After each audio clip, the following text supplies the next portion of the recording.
bem-vindos ao nosso podcast com mulheres inspiradoras de tecnologia. Acesse para o podcast, aqui numa jornada muito importante para o nosso setor de tecnologia, para falar sobre as mulheres em tecnologia, mulheres inspiradoras. A Acesp tem um comprometimento sério com o déficit de mão de obra dentro do nosso setor, mas mais ainda com o déficit de mulheres dentro do nosso setor. Então, se nós estamos falando aí de, acho que 750 mil profissionais em tecnologia, 2/3 disso tem que ser mulher. Para a gente poder começar a equiparar um pouco e criar uma visão mais equilibrada na construção das soluções, na construção dos softwares que são oferecidos para o mercado. E para isso a gente trouxe pessoas que estão muito ativas, desfraldando essa bandeira. Você tem que ter esses porta-vozes que vão à frente e que trazem para nós essa visão consistente e que inspiram as mulheres que estão nos ouvindo a querem buscar o setor de tecnologia. E olha, quando tem déficit de mão de obra especializada, normalmente o salário é um pouquinho melhor, não é isso? Né? Então, eu deveria estar, quer dizer, todo mundo deveria estar prestando atenção. Essa posição que eu estou ocupando hoje, eu acho que vai ser a primeira e última, porque a partir dessa série que a gente está construindo de mulheres em tecnologia, serão todas mulheres.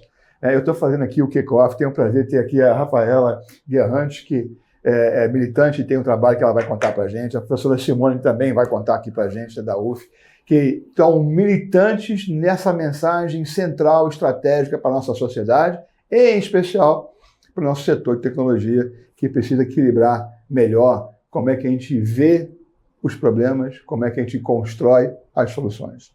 Vou passar para a Rafaela. Rafaela, bem-vinda, muito obrigado por estar aqui. Obrigada, Robert, pelo convite. Obrigada, Simone, por dividir esse podcast. Também é uma mulher que me inspira e que eu admiro muito, né? A gente também, é importante esse olhar uma para a outra, né? Como é que a gente se inspira em mulheres que estão na liderança. E eu acho que começar destacando, Robert, assim, esse trabalho primoroso, porque eu sou adepta de que para a gente chegar lá, a gente precisa da parceria dos homens. Então, essa sua ação aqui é exatamente o que a gente quer ver dos homens que estão na liderança. A gente não quer destronar ninguém, né? Mas como são vocês que estão na liderança, a maior parte, né, das pessoas na liderança de empresas, nessa área de tecnologia nem se fala, né, são homens, e que tem a caneta também para tomada de decisão, a gente vai precisar ser parceiro, né? Então, às vezes, eu vejo que é um discurso que às vezes incomoda, afasta alguns homens, mas é por isso que eu gosto até de desarmar isso, né? A gente quer ser parceiro, a gente transborda na diversidade, né? E a gente precisa dos homens na liderança para nos ajudar. Então, parabéns, queria saudar esse trabalho, que além da gente servir como inspiração para outras mulheres em tech, que você, nessa sua posição, sirva de muita inspiração para outros homens em liderança nos abrirem as portas, né? Meu nome é Rafaela Guerrante, eu sou engenheira de formação, trabalho no serviço público há 23 anos, sou uma mulher apaixonada por tecnologia, não tive referências para parar no mundo da engenharia, tá? A minha grande referência como mulher na liderança é a minha mãe, né, a quem eu agradeço, porque fez um trabalho de empoderamento desde pequenininha, né? Imagino, né, talvez, mas eu acho que é porque ela é uma mulher muito à frente do tempo dela, né? Minha mãe tem 78 anos e já era à frente do tempo dela, então acho que talvez jogou para mim, né, esse espelho que foi fundamental para que eu me sentisse confortável de trilhar a trilha que eu quisesse, né? Então eu não fui inclinada a fazer engenharia, porque à época se falava que tinha que fazer medicina, engenharia ou profissional do direito. E o amor pelas ciências exatas, ele veio desde pequena, né, desde as minhas facilidades com essas habilidades de exatas. E antes da faculdade fui estudar num colégio que preparava muito para a área de exatas. Mas não porque eu estivesse buscando isso. Eu queria apenas um colégio bom que me fizesse passar no vestibular. Nem eu sabia o que eu queria fazer, né? E aí eu me apaixonei pelas exatas, mas nunca me questionei. Não vou fazer engenharia, né? Meus pais são jornalistas, eu não tenho nenhum exemplo de tio, engenheiro, próximo, avô, que pudesse falar, não, essa pessoa eu me espelhei. Também não olhei o mercado, porque talvez se tivesse olhado o mercado, lá não estão as mulheres quase, né? Talvez na engenharia química é menos doloroso, né?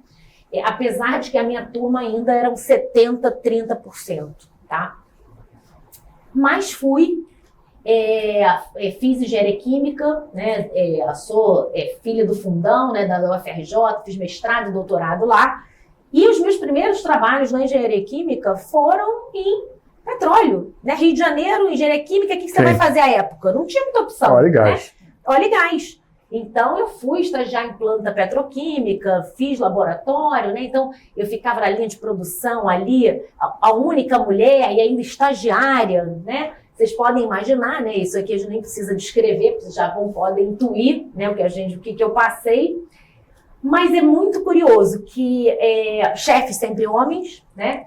Acho que tive até muitos homens que me abriram as portas, e aí eu acho que a gente vai pegar num outro ponto mais para frente, que é essa parceria das mulheres, a sororidade, né, o conceito de sororidade das mulheres. Eu não tive isso na minha carreira, tá? Eu brinco, eu nem gosto muito de dizer isso não, sabe? Porque dói no coração. Eu tive mais as portas abertas por homem, porque eles que estavam na liderança, e eu acho que é esse o papel do homem que tem, te abrir as portas, né? Mas aí tem uma linha tênue, né? Eu brinco que eu que cunhei isso, né? Eu me sentia pressionada entre a falta de parceria das mulheres e, às vezes, um pouco de assédio dos homens. Como é que você anda ali, né? Porque um abre a porta, mas tem a questão do assédio. A mulher compete. Que difícil, né? Mas fiz engenharia, né?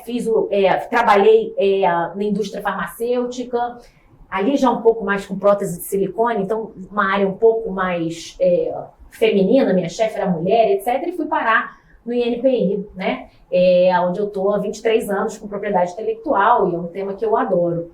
Mas as dificuldades, né, como eu falo, como mulher na liderança, começam, pelo menos eu senti, cair na real, né, quando eu tentei furar o tal do teto de vidro, que são as barreiras invisíveis que existem, por isso que é de vidro. Eu brinco que às vezes me pareceram, eu sou avaliar de concreto, eu acho que é um bloco de cimento de concreto. Teto de vidro está muito, que é uma barreira que você não vê, está lá, escrita, né, quase. Quando eu comecei a ascender nas posições de liderança. Né? Quando você está na base, tá ok, você está operando entre pares, né? A minha instituição era mais ou menos pareada de gênero, subiu, você vai até um certo nível. Para subir aqui, você não vai mais, ou você vai com muito esforço, com muita dor, sem experiência para olhar para cima. Se você olhar, você fala, ué, não tem mulher, será que ele é meu lugar? Né? Então, por isso que eu falo que a mulher tem que estar no lugar que ela quiser. E quando você chega, tem um outro problema, que é a solidão. Se você chegar lá primeiro, você é a única. E aí dá uma solidão no poder, porque você não tem com quem dividir, né? Então, você, por exemplo, às vezes, né, é silenciada numa reunião, participa de um conselho que você é a única, então você não tem voz, e você não tem uma mulher par para dividir aquela dor, né? E aí, só para passar um pouquinho a bola para... Não sei se você vai fazer esse bate-bola, mas eu vou... Onde foi o turning point da minha vida, né? Esse ponto de inflexão, já usando aí a engenharia, que eu sou engenheira. Foi quando eu comecei a me associar às redes de mulheres, né? Então eu acho que eu brinco que eu acho que eu tenho esse espírito de liderança, né? Robert brincou comigo que eu sou guerreira, mas eu sou aguerrida. Mas virou a chave quando eu fui para fora. Fiquei 2 anos fora em Genebra estudando, né, e trabalhando. E ali me falava o seguinte: você se junta aquelas mulheres do comércio internacional para você se entrosar aqui em Genebra, né? Saber o que está acontecendo, etc. E eu achei que aquilo ali, lógico, eu sou super sociável, achei que fosse apenas um grupo de WhatsApp em que pop-up os eventos, se eu vou num coffee break hoje, se amanhã eu vou...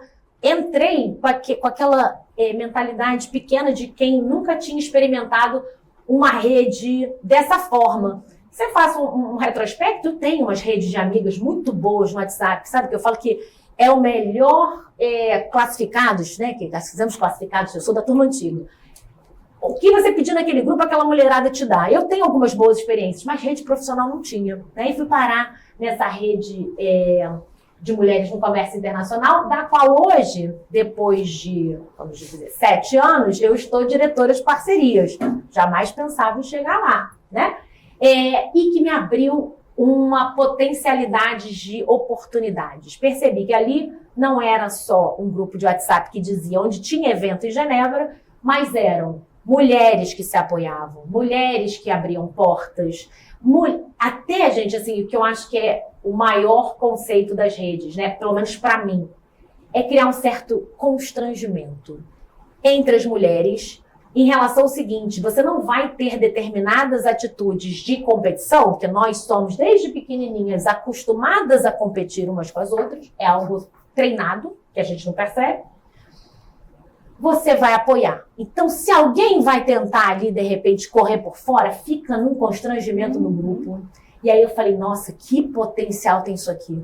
Agora, e eu acho que talvez, gente, foi assim, sabe aquela cura da ferida? Como eu nunca tive essa rede de mulheres que me apoiou e que me puxou, eu sempre fui puxada por homens, ali eu falei, meu Deus, finalmente eu vou ter um apoio de mulheres. E não é de todas. O grupo tem 400 mulheres. Não espere apoio de todas, mas você vai ter muita sinergia ali, tá?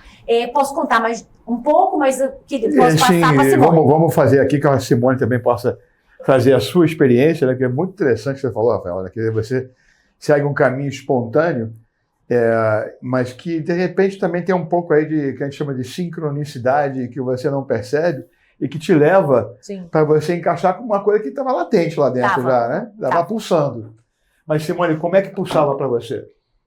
Bem, primeiramente, obrigada pelo convite, especialmente a Rafaela, generosa, que me convidou aqui para estar dividindo com ela esse podcast.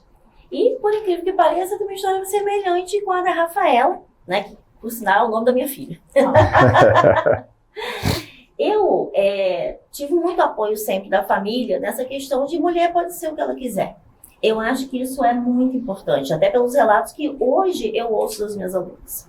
Né? Então, na minha casa nunca houve isso. Isso é de menina, eu tenho irmãos, e isso é de menina. Não, isso é de quem quiser fazer. Né? Então, principalmente até o meu pai. Né? Sempre não, você pode ser uma presidente, você pode ser uma engenheira, você pode ser o que você quiser ser. E eu comecei a trabalhar, né, no contexto de conhecer essa questão de tecnologia, informática, muito cedo, com 13 anos. Porque eu sou de Campos do Goytacazes, né? E eu fui numa feira chamada Feira do Saber Fazer, que é uma feira que acontece há 37 anos, se eu não me engano, no campus centro do Instituto Federal Fluminense, onde eu era na época ali, começando a conhecer a antiga Escola Técnica Federal de Campos.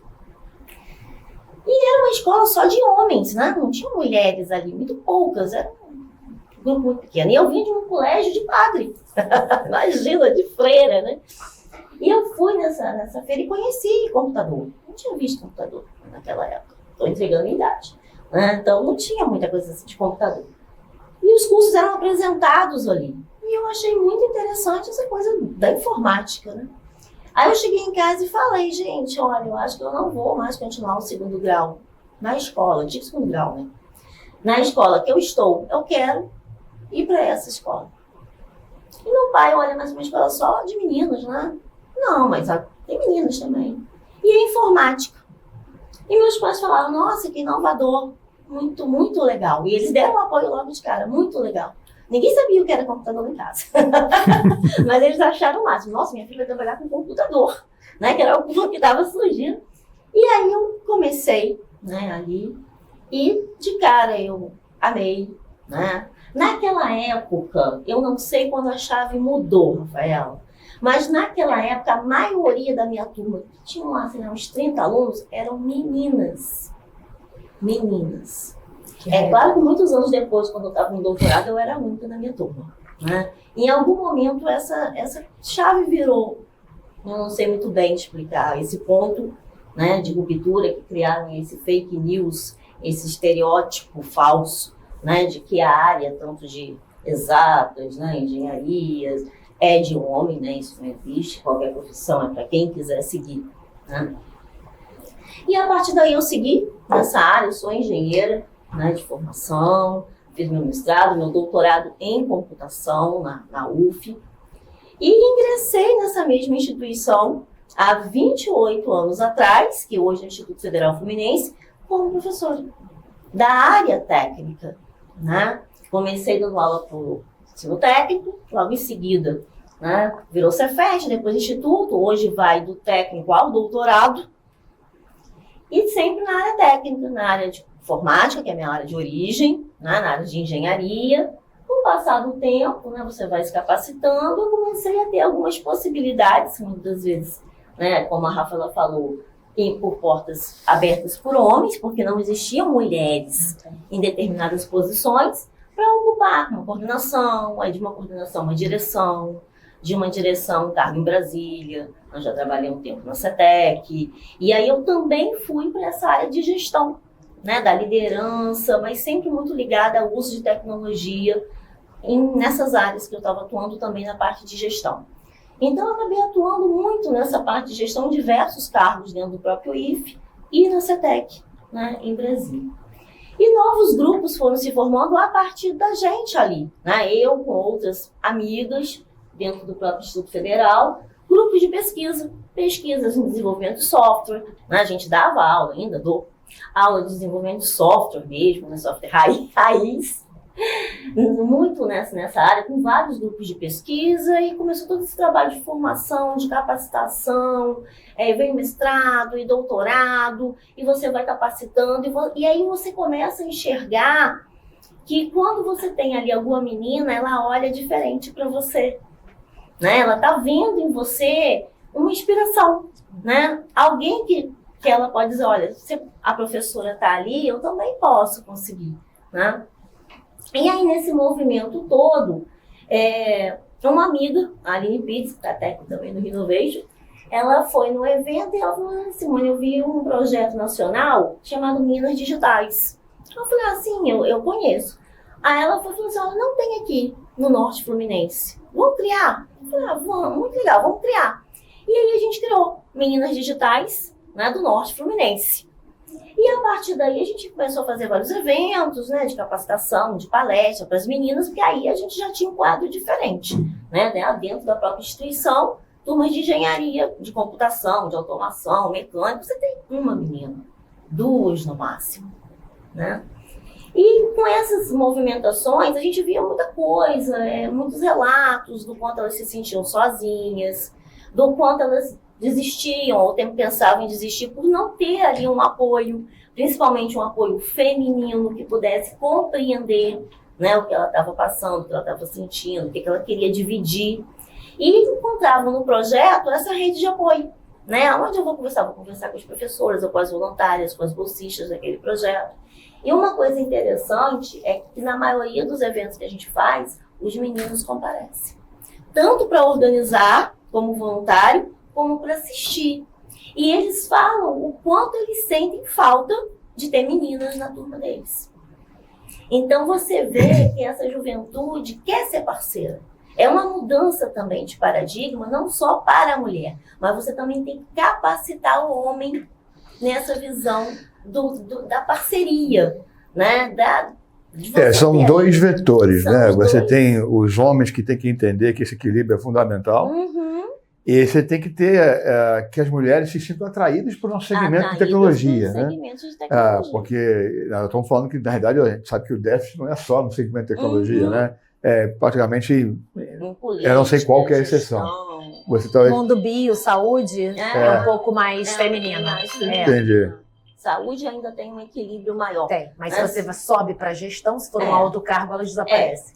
São muitos estudos, desde a Unesco até estudos brasileiros, né? Que você vê que o índice de mulheres nas exatas tecnologias e gestão, políticas públicas é ainda muito, mas é muito inferior. Eu quero deixar um depoimento do porquê que os homens precisam estar mais atentos. Mas depois eu quero um depoimento de vocês, como é que vocês vão se tornar, as que vão nos ouvir, se sentirem atraídas para vir para o segmento de tecnologia, né? Já começa que, como tem déficit de mercado, você tem um patamar de negociação mais vantajoso. Eu não lembro se é 2014, 2015, mas por ali, eu fui convidado para fazer um ensaio, um artigo sobre o tema, uma revista chamada Contemporânea. E eu escrevi ali que o mundo estava ficando rosa e isso era muito bom, né? Aludindo ao fato que a gente tem que trazer mais mulheres para dentro. E eu me calcei num fato que é distintivo, né? Olha a palavra aí.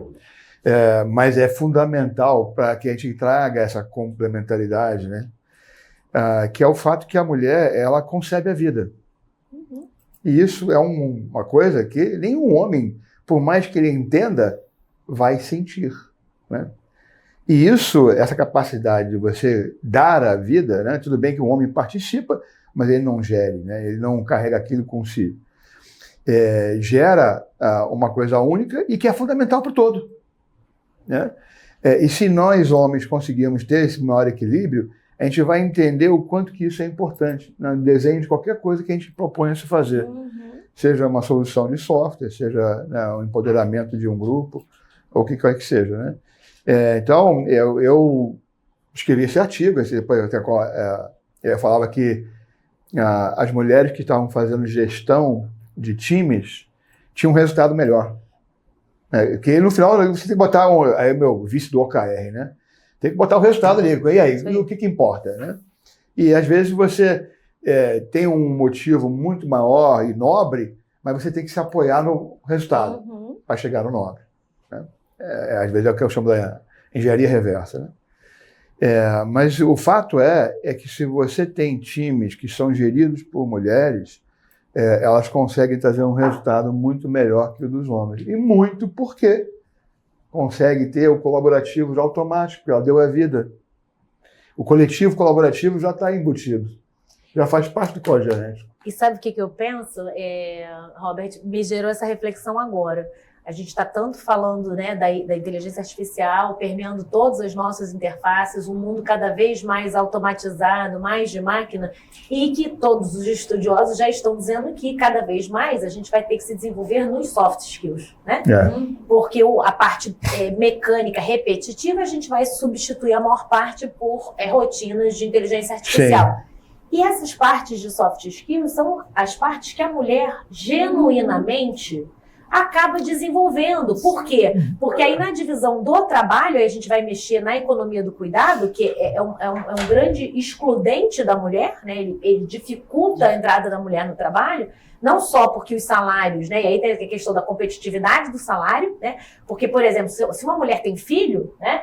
E aí, no caso do casal, alguém precisa cuidar do filho, aí você fala, bom, a mulher vai ganhar um X, o cara vai ganhar um Y. Se alguém vai abrir mão da fonte mais baixa de renda, né? Se essa mulher não tem uma rede de apoio, ela fica com o cuidado da casa, o cuidado das crianças. Então, ela fica muito mais no soft skills do que nos hards, né? E se a gente pensar, então, a mulher ela já tem um diferencial que vai ser preparado nessa geração cibernética, né? Que eu falo que é cibernética. Então, por que não aproveitar, né, além disso, para incluir? Porque os nossos trabalhos vão cada vez mais nos exigir esse tato humano. Sim. Que está se perdendo, né, cada vez mais. Então, assim, você comentando esse depoimento me deu essa reflexão. Então, eu parto, quer dizer, eu acho que nós, como seres humanos, né, aí não é só a divisão de gênero, cada vez mais vamos estar sendo demandados a entender melhor ou praticar melhor o autoconhecimento. E, inclusive, esse processo que você acabou de comentar, Rafaela, né, que você tem, então, uma automação em massa em várias frentes, e o que vai deixar, então, em destaque que não está automatizado são essa competência de leitura, de poder de síntese, empatia, de narrativa, de empatia. Isso. Né?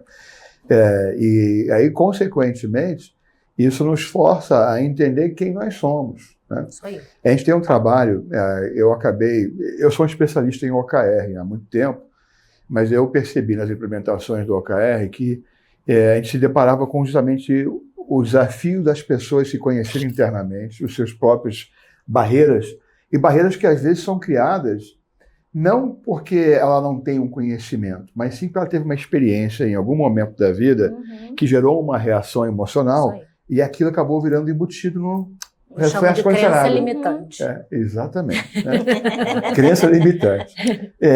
E como é que eu me livro disso? Né?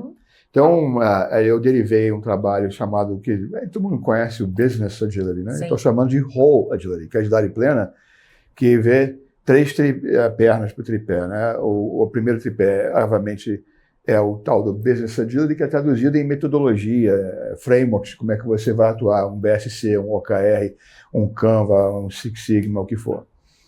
A outra perna é a que a gente chama da agilidade estrutural, Structural Agility.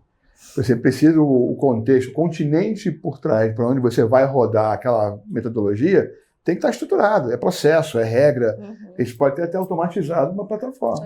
Sim. Mas aí vem a terceira, que é Leadership Agility, que é a agilidade de liderança. Exatamente. E a liderança não é mais hierárquica, né? Ela é de prontidão, bate pronto.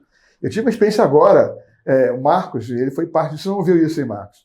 Marcos, quem não está ouvindo aqui, ele está por trás da câmera, viu? Mas o que aconteceu, ele e a menina estagiária, Marcela, ficaram sozinhos lá comandando o palco do Cities of Tomorrow. A Sabina, que é a curadora, ela tinha ido fazer alguma coisa, e eu entendi que a Sabina estava a bordo, então eu estava fazendo outra coisa também. E eles estavam catando a gente, não achando a gente. E aí tomaram a decisão. E aí a Marcela, quando eu cheguei, toda baforada, não, porque eu tinha que fazer isso, porque eu tinha que fazer aquilo, eu tinha que tomar decisão, assim não podia largar a gente. Eu falei, respira. Você foi sensacional. Você acabou de aprender. Você acabou de liderar. A liderança hoje significa, não é que eu sou seu chefe, é que você, na hora que teve que tomar uma decisão, liderou e tomou. Exato. Né? E aí, eu volto no teu ponto, né, que essa sensibilidade natural que o feminino tem, né, tem isso muito mais aguçado.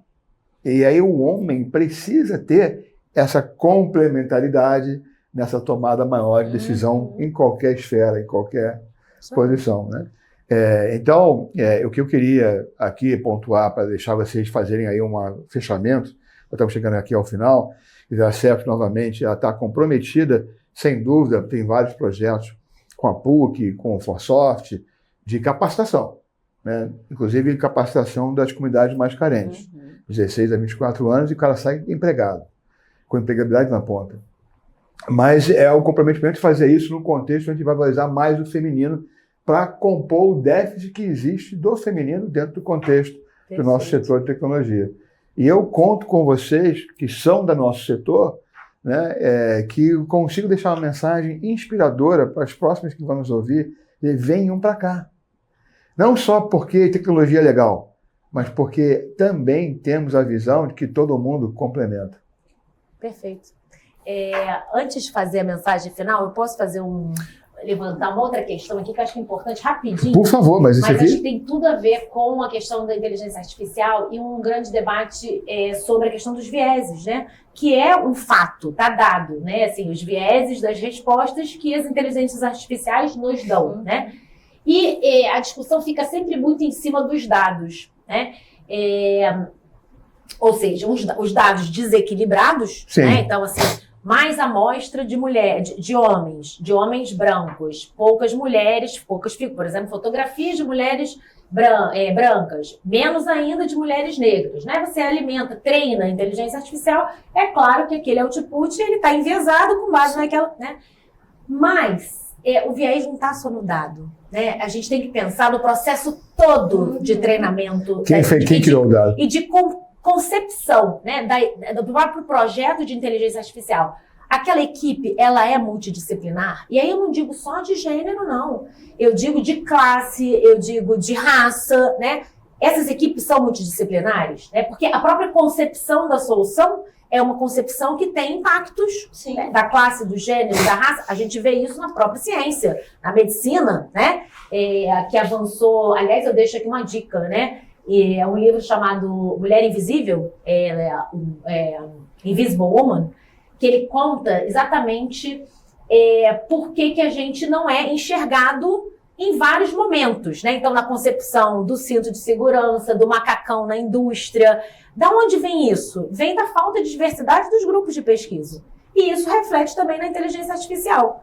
Então, não só para conceber a solução, o modelo, para gerar o dado para alimentar, para fazer o treinamento e para fazer a análise crítica tão importante dos outputs, das saídas. Se você não tem diversidade, né, e aí não digo só de gênero, em todo esse processo, você não consegue, assim, zerar viés, não acredito, mas reduzir pelo menos, né? Então, assim, eu acho que da minha experiência, algo que foi muito importante... Você vai falar agora da sua mensagem final? Sim, pode Antes, ir. agora eu vou fazer um contraponto.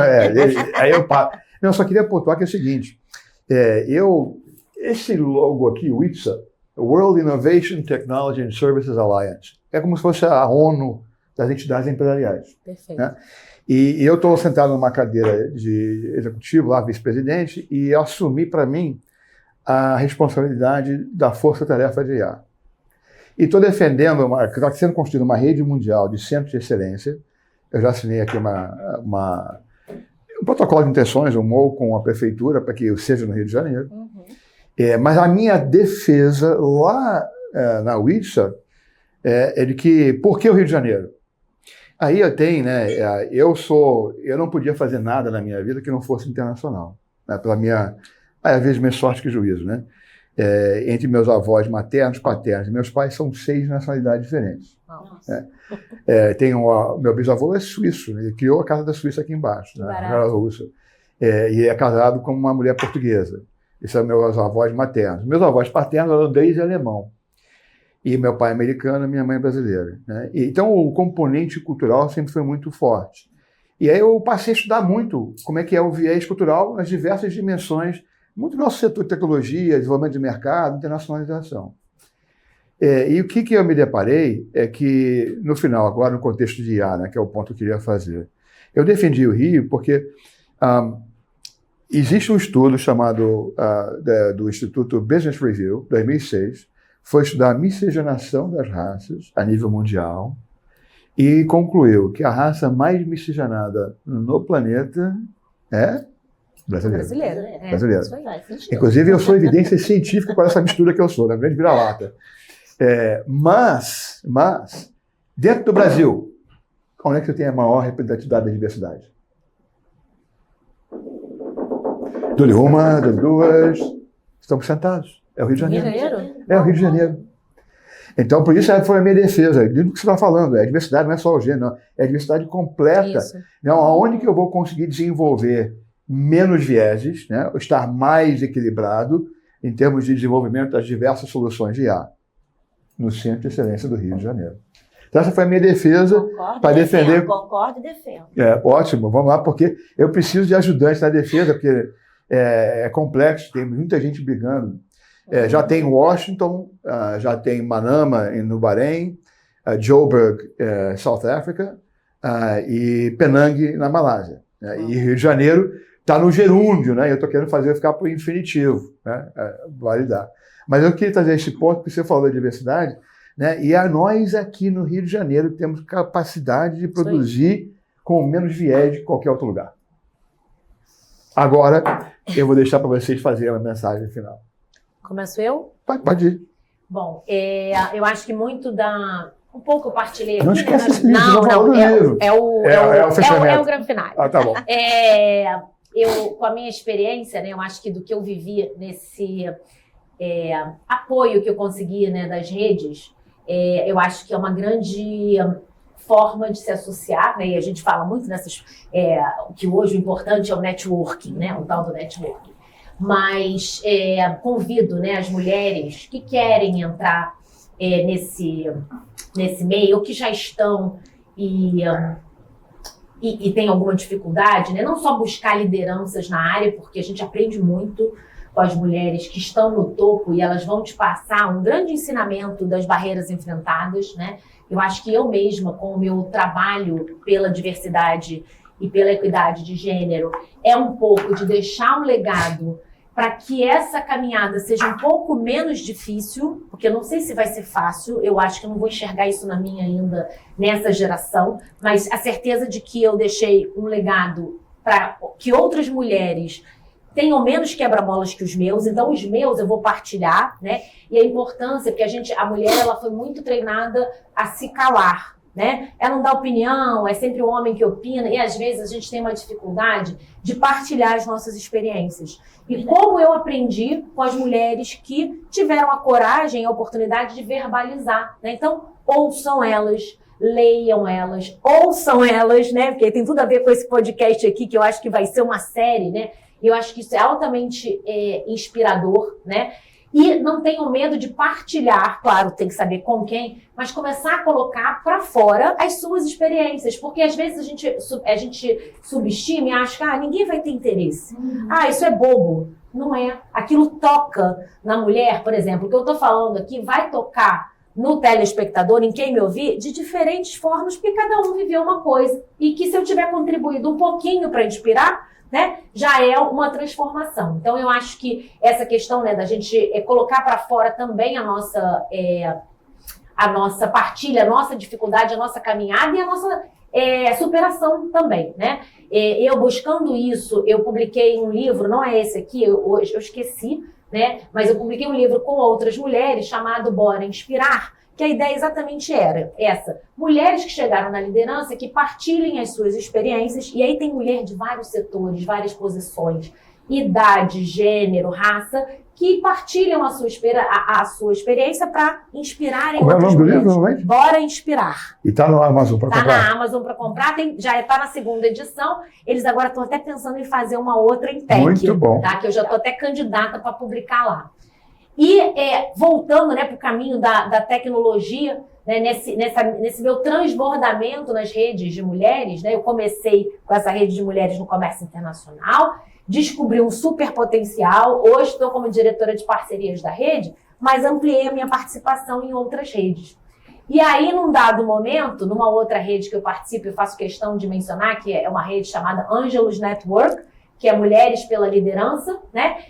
Nós organizamos, né? Foi organizado pela Camila Murta, que é a coordenadora da obra, uma obra sobre inteligência artificial nos serviços públicos, né? E como eu tenho um projeto de automação de escritórios de propriedade intelectual, eu tenho um capítulo, né, que está nesse livro aqui, tá? Vocês podem encontrar na Amazon, né? O uso da inteligência artificial e a inclusão digital nos serviços públicos, tá? É uma coletânea de trabalhos de várias mulheres na inteligência artificial em várias áreas, né? Então é sempre importante, por que a ideia, né? E outra coisa super bacana, os direitos autorais do livro estão todos cedidos para essa rede, a Angelus Network, que vai usar o recurso para quê? Para empoderar outras mulheres, levar outras mulheres para a liderança, né?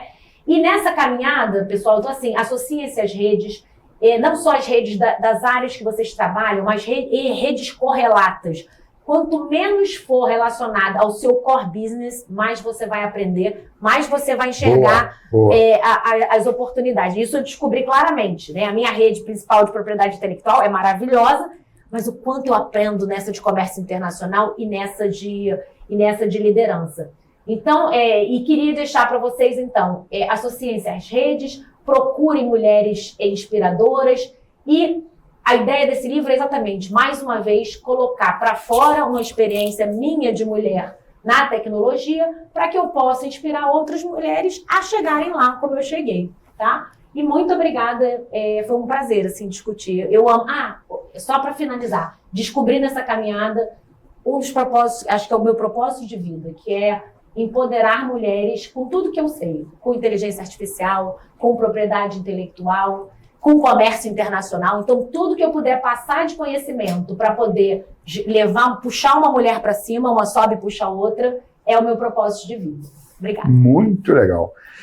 Você responde, você é uma pessoa que se pergunta pelo que quer ser lembrada quando não estiver mais aqui. Isso aí.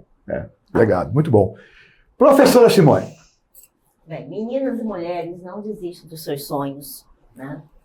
Todas as áreas são abertas para qualquer tipo de gênero, não tenham dúvidas.